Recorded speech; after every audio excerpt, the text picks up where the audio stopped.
I'm up to tricks today, lots of DIY theatrics. I'm blending in this lovely bathroom wood floor that I've sanded, a bit of rough wood, and hopefully turning it into a driftwoody oak piratey effect, who knows. Tune in with me later. I've just dabbed on a few of acrylic paints like this, then we slap on some black acrylic over it, polish it up, and we're going to sand it later. See what it looks like. I can't wait! Hey, here I am again. I'm just finishing the second stage, just buffing it up with the sander to give a little bit of a unified grainy texture. Takes away the flatness of the floor.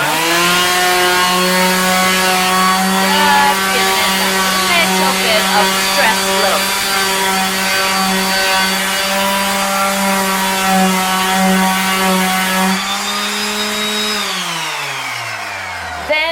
We'll varnish it and it should be good to go. Driftwood, sandalwood, black wood, lovely wood.